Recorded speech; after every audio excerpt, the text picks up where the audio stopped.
வணக்கம். பிரணவ் பக்தி சேனலுக்கு உங்களை அன்புடன் வரவேற்கிறோம். இது இசையும் இறை நம்பிக்கையும் சங்கமிக்கும் இடம். அம்மா என்ன பண்றீங்க? வாமா, இன்னைக்கு சிவராத்திரியில சாயங்காலம் கோயிலுக்கு போகணும். 4 ஜாம பூஜை இருக்கு. அதுக்கு அபிஷேகத்துக்கு வேணுங்கிற பொருள் எல்லாம் எடுத்து ரெடி பண்ணிட்டேங்கண்ணே. கோயிலுக்கு கிளம்பிட்டு இருக்கிறேன். நீ கோயிலுக்கு வர்றியாம்மா? ஓ, கண்டிப்பா வரேம்மா. அதுக்கு முன்னாடி சில டவுட்ஸ் கேட்கட்டுமா? கண்டிப்பா கேளுக்கண்ணே, எனக்கு தெரிஞ்சதை நான் சொல்றேன். அம்மா, எல்லாரும் பூஜை, விரதம், பக்தி அப்படின்னு எல்லாம் சொல்றாங்க.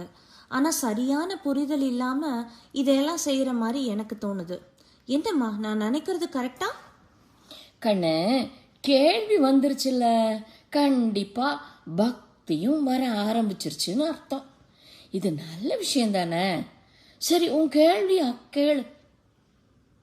சரிம்மா, முதல் கேள்வி, ஏம்மா சிவராத்திரிய ஏன் நைட்ல கொண்டாடுறாங்க? இது சொல்லணும்னா, மாசி மாத தேய்பிறை சதுர்த்தியில வரும் சிவராத்திரிய மகா சிவராத்திரியும் பங்கன்னு. மகா சிவராத்திரி அன்னைக்கு தான் சிவன் இந்த பிரபஞ்சத்தை படைத்து காத்து அழிக்கும் ஆனந்த தாண்டவ டான்ஸ் ஆடினாருன்னு சொல்லுவாங்க. இன்னொரு காரணம் என்ன தெரியுமா? பிரம்மா விஷ்ணு இவங்க 2 பேர்த்துக்கும் நடுவில் யாரு பெரியவங்கங்கிற ஒரு போட்டி வந்துருச்சு. அப்போ ருத்ரன் இந்த சிவன் என்ன பண்ணார்னா, அடிமுடி காணா ஒரு பெரிய ஜோதிரா லிங்கோத்பவரா நள்ளிரவுல தான் தோன்றினாரு அப்படின்னு கூட புராணம் சொல்லுது கண்ணு. இன்னொரு கோணத்துல, அதாவது விஞ்ஞான கோணத்திலையும் ஆன்மீக கோணத்திலையும் பார்த்தோம்னா, பூமியின் வடக்கு அரைக்கோளத்தில் மனிதர்களின் முதுகெலும்பு இயற்கையாகவே நேராக நின்று விழிப்புடன் இருக்கும்படியான சூழல் நிலவுகிறது. இந்த நேரத்தில் சிவனை வணங்கினால் ஆன்மீக விழிப்புணர்வு கிடைக்கும் என்பது நம்பிக்கை அப்படின்னு கூட பெரியவங்க சொல்லுவாங்கம்மா. எனவேதான் நம் முன்னோர்கள் 4 ஜாம பூஜையை செய்து கண் விழித்து சிவனை வணங்கினாங்க. அதனாலதான் சிவராத்திரிய நைட்டுல கொண்டாடுறாங்க. அம்மா, அடுத்ததா சிவ வழிபாட்டு வில்வ இலை, அதை பத்தி சொல்லுங்க. கண்டிப்பா சொல்றேன்டா. மகா சிவராத்திரி அன்னைக்கு சிவனுக்கு வில்வ இலையால பூஜை செய்வது ரொம்ப ரொம்ப புண்ணியம்னு சொல்லுவாங்க. பெருமாளுக்கு துளசி எப்படியோ சிவனுக்கு வில்வம்னா ரொம்ப பிரியம்மா. இது ஒரு பழமையான ஆகம மற்றும் புராண மரபு, இந்த வில்வத்தால பூஜை பண்றது. வில்வ இலை பொதுவாக 3 இலைகளை இணைந்ததாக இருக்கும். அது எப்படி சொல்லுவாங்கன்னா, சிவனோட 3 கண்ணை குறிக்கும்னு சொல்லுவாங்க. பிரம்மா விஷ்ணு சிவன் மூவரையும் குறிப்பதாக சொல்லுவாங்க. இப்படி நிறைய ஒரு அர்த்தங்கள் இருக்குமா. பார்த்தாம நம்ம வில்வ மரத்தில் லக்ஷ்மி தேவி கூட வாசம் செய்யறதா சொல்லுவாங்க. நிறைய பேர் வீட்டில் வில்வ மரத்தை கூட வளர்ப்பாங்க. அது புண்ணியம்னு நினச்சிக்குவாங்க.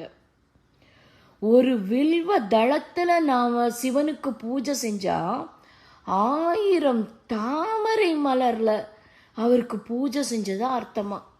அதனால சிவனுக்கு வில்வம்னா ரொம்ப பிடிக்கும். இந்த சிவராத்திரி அன்னைக்கு ஒரு வில்வ தளத்தை எடுத்து சுவாமிக்கு பாலாலையும் தேனாலையும் அபிஷேகம் செஞ்சு இந்த வில்வ தளத்தை போட்டு ஓம் நம சிவாய அப்படிங்கிற மந்திரத்தை சொன்னோன்னா நம்மளோட துன்பமெல்லாம் தூள் தூள் தூள் ஆயிடுமா. அம்மா, அடுத்த கேள்வி, சிவராத்திரியில நைட்டு 12 மணி, அதாவது அர்த்த ஜாம பூஜை ரொம்ப முக்கியம்னு சொல்றாங்க. ஏமா? கண்ணே, சிவராத்திரியில 4 ஜாம பூஜை இருக்கு. அதாவது ராத்திரி 8 மணிக்கு முதல் ஜாமம், 10 மணிக்கு 2வது ஜாமம், 12 மணிக்கு 3வது ஜாமம், காலையில் 4 மணிக்கு பிரம்ம முகூர்த்தம் 4வது ஜாமம் சொல்லுவாங்க. இதில் ராத்திரி 12 மணிக்கு தான் அந்த விஷ்ணுவுக்கும் பிரம்மனுக்கும் லிங்கோத்பவரா சிவன் காட்சி அளிச்சார். அதாவது அக்னி ரூபமா வெளிப்பட்டார். ஸோ அந்த 12 மணி 1 நிமிடத்துல சிவன் தோன்றதா ஒரு ஐதீகம். ஸோ அந்த நேரத்துல நம்ம பூஜையில கோவில்ல இருந்து நாம நினைச்சத சிவன் கிட்ட வேண்டினா கண்டிப்பா நடக்குங்கிறது ஐதீகம். அதுதான் காலங்காலமா நடந்துட்டு வருது கண்ணு.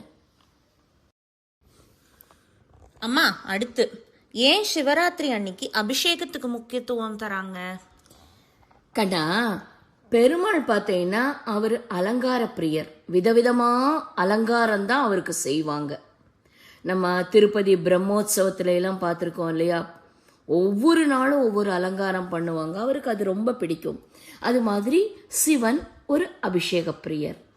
அதோட மட்டும் இல்லாம பிரம்மா விஷ்ணு சண்டையப்போ முடிவும் தடக்கமும் இல்லாத அக்னி வடிவா ஒளி பிளம்பா அந்த சிவபெருமான் தெரிஞ்சாரோம்.